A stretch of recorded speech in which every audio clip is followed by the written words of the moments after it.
Assalamualaikum warahmatullahi wabarakatuh. Saya Fadil Anzilni Hidayat dengan NPM 2211080039 dari Program Studi Bimbingan Konseling Pendidikan Islam Fakultas Tarbiyah dan Keguruan Universitas Islam Negeri Raden Intan Lampung.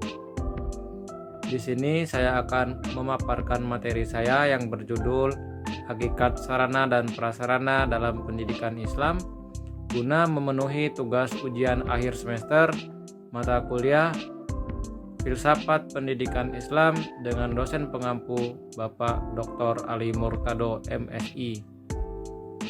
Baiklah, tanpa berlama-lama langsung saja kita ke pemaparan materi videonya. Yang pertama ada pengertian sarana. Sarana pendidikan merupakan semua fasilitas yang diperlukan dalam proses belajar mengajar, baik yang bergerak maupun yang tidak bergerak, agar pencapaian tujuan pendidikan dapat berjalan dengan lancar. Sementara pengertian prasarana ialah prasarana pendidikan adalah fasilitas yang secara tidak langsung menunjang jalannya proses pendidikan atau pengajaran seperti halaman, kebun, taman sekolah, jalanan menuju sekolah, dan lain sebagainya.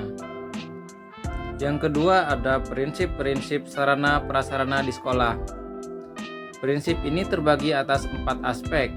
Aspek yang pertama yaitu perencanaan sarana dan prasarana harus betul-betul merupakan proses intelektual. Yang kedua, perencanaan didasarkan pada analisis kebutuhan.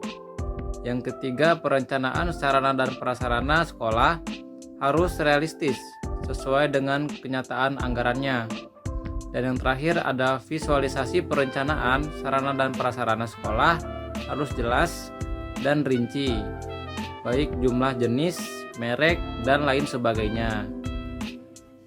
Yang ketiga yaitu ada pengadaan sarana dan prasarana pendidikan.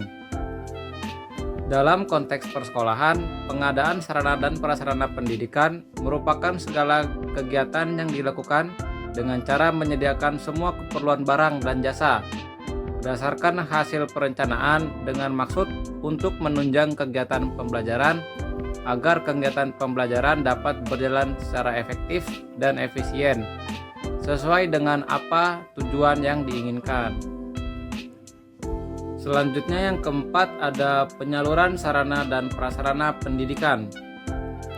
Penyaluran merupakan kegiatan yang menyangkut pemindahan sarana, prasarana, dan tanggung jawab pengelolaan dari instansi yang satu kepada instansi yang lain.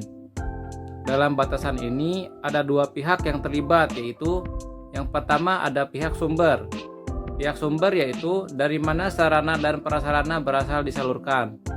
Yang kedua ada pihak penerima. Pihak penerima ini yaitu kepada siapa pengirim sarana dan prasarana ditujukan. Selanjutnya yang kelima ada standar sarana dan prasarana.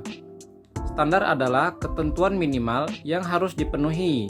Ini berarti bahwa setiap satuan pendidikan atau sekolah harus dapat mencapai kualitas minimal sama dengan standar tersebut atau lebih tinggi dari standar tersebut.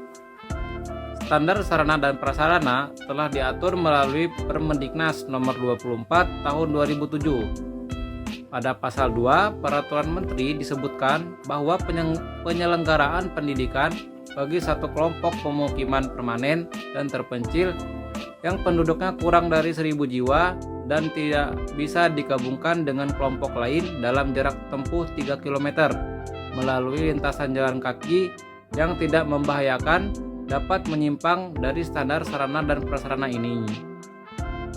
Selanjutnya yang keenam ada pemeliharaan sarana dan prasarana pendidikan. Pemeliharaan ini merupakan suatu kegiatan dengan pengadaan biaya yang termasuk dalam keseluruhan anggaran persekolahan dan diperuntukkan bagi keberlangsungan bangunan atau building dan perlengkapan atau equipment serta perabot sekolah atau furniture, termasuk penyediaan biaya bagi kepentingan perbaikan dan pemugaran, serta penggantian pemeliharaan sarana dan prasarana diatur dalam Al-Quran Surat Al-Maidah ayat 32. Selanjutnya yang ketujuh ada inventarisasi sarana dan prasarana pendidikan.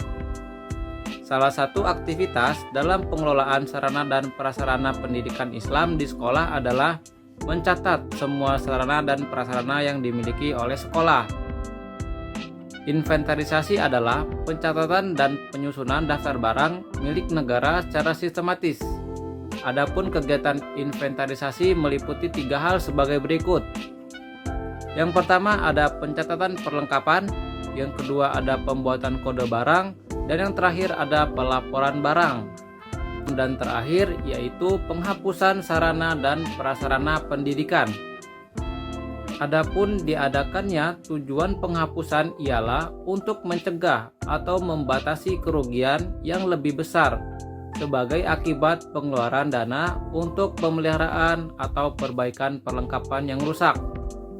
Mencegah terjadinya pemborosan biaya pengamanan perlengkapan yang tidak berguna lagi, membebaskan lembaga dari tanggung jawab pemeliharaan dan pengamanan, serta meringankan beban inventarisasi.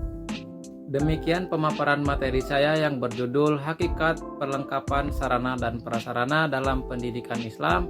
Apabila saya ada salah kata, mohon dimaafkan, dan kepada Allah saya mohon ampun. Apabila saya banyak kurangnya, mohon dimaklumi karena saya manusia biasa yang banyak kurangnya. Cukup sekian, terima kasih. Wabillahi taufiq wal hidayah. Wassalamualaikum warahmatullahi wabarakatuh.